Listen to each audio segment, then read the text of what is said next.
আজকে আমার বাড়িতে সবাই ফিল্টার কফি খাবে বলছে, তো আজকে ফিল্টার কফি বানিয়ে রেখেছি। বন্ধুরা এসেছে, বন্ধুদের জন্য আজকে ফিল্টার কফি হচ্ছে। দেখো কীভাবে ফিল্টার কফিটা হয়। আগের দিন ভিজিয়ে রাখতে হয়। র কফিটাকে এরকম কাপের মধ্যে দিতে হবে। 3টে কাপে ভরে দিলাম। এবার জল গরম করতে বসিয়ে দিয়েছি, বুঝেছো?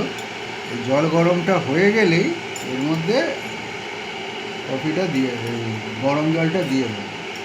তোমরাও করে খাবে, ভালো হবে আশা করি। এইটুখানি রেখে দিলাম, বিকেলে আবার কফি লাগবে, তখন আবার এইটা দিয়েই চলে যাবে। অলরেডি সাউন্ড শুনে যা মনে হচ্ছে যে জলটা গরম হওয়ার সময় হয়ে আর কি, বন্ধ হওয়ার সময় হয়ে গেছে। আর কিছুই না। হ্যাঁ, সন্দীপন দ্য কমন ম্যান চ্যানেলকে যত সাবস্ক্রাইবার করবে, যত লাইক করবে, যত কমেন্টস করবে, তত ভালো। আগামী দিন তোমরা যদি সহযোগিতা করো তাহলে কিছুটা এগোনো যাবে। আর না হলে তো আমি আমার চেষ্টা চালিয়ে যাব, বাকিটা তোমাদের উপর ডিপেন্ড করছে। দেখা যাক। এবার গরম জল দেবো, কি হয় দেখো।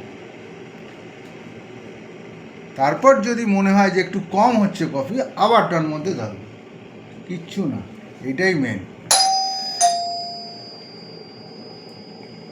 আবার কে এসে গেছে, বেল মারেছে, এই হয়ে গেল। দেখা যাক এবার কি হয়।